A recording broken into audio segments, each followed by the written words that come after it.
Hello, Scott McDivitt here, and, well, some of you may not know this, I am a bit of a fan of blacksmithing, I think I could describe myself as. And Jill Bearup has just posted a video of making a knife with a blacksmith. The problem being that, Jill, I think your blacksmith friend isn't quite as skilled as you thought he was.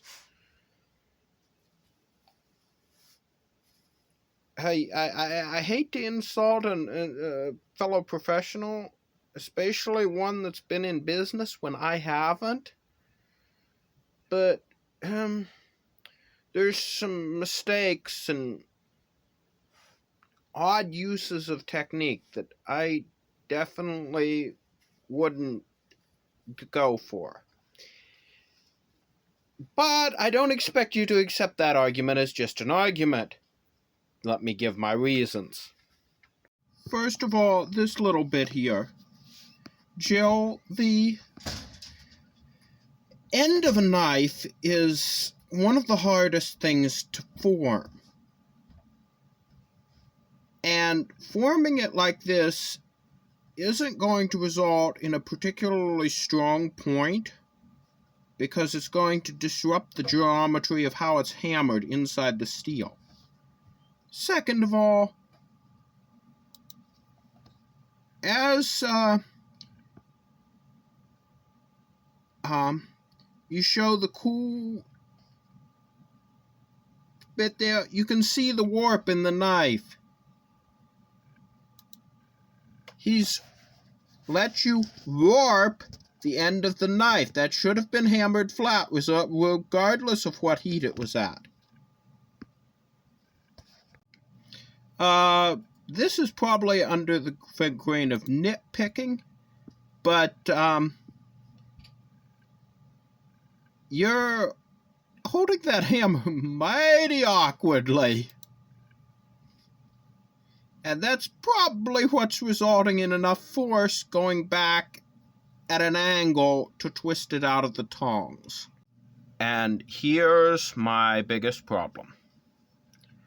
Right there is something you should never see on a knife. Jill, that's a code shunt. That is a very weak, poorly constructed weld that has resulted from the use of this particular technique to form the knife point.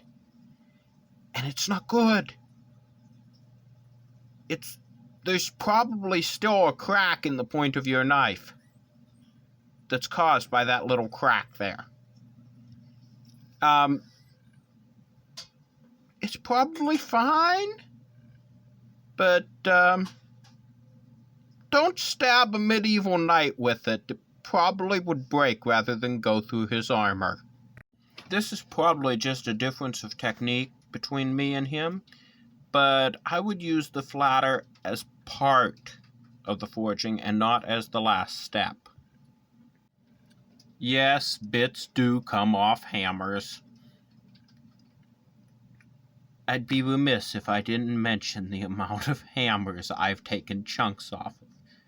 Some of mine even came with chunks already out of them, as I inherited them. What? What? No! That is not how you do it!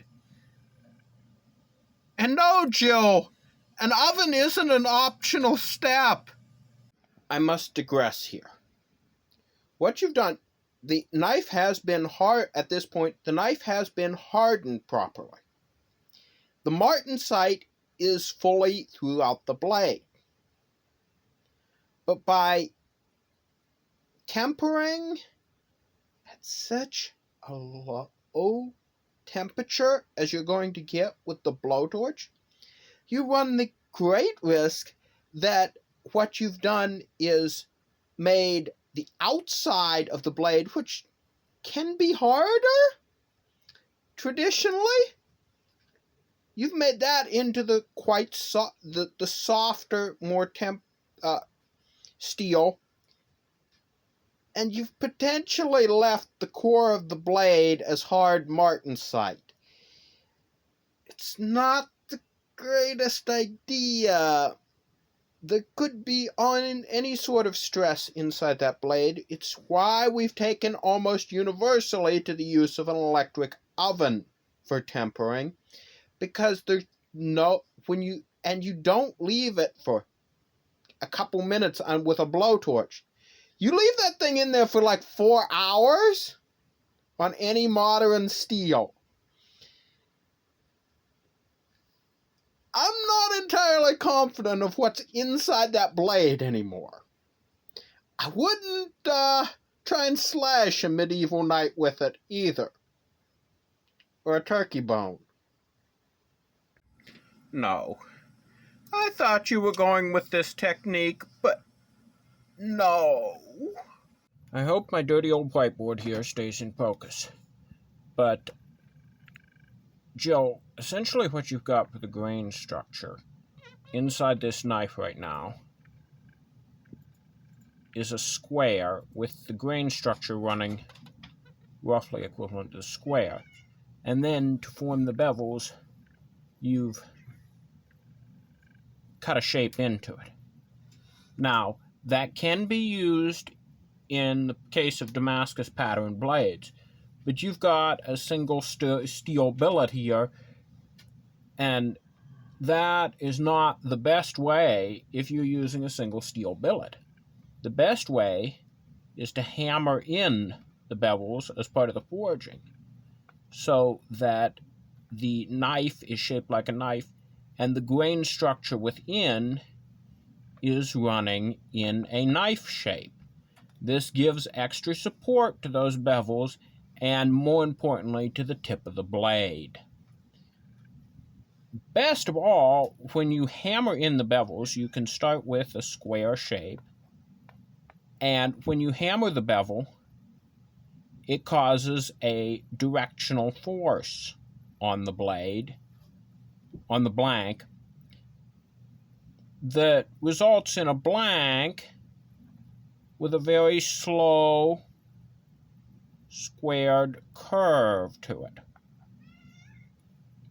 And then you simply grind off the point, and there, your point is fully supported by the internal grain structure of the knife, rather than having to hammer in a point with the technique you used and get a potential cold shunt. So there's really a reason to use this rather than this if you're not going with a Damascus blade. Lastly, I'll finish off with good. Even if it's just your first project, and even if we have some difference of opinions on whether it was successful or not, keep at it. The next one will be better. And the next one better still. And 100 knives down the line, you'll be better than me. And yeah, I think a dagger making video would be kind of cool.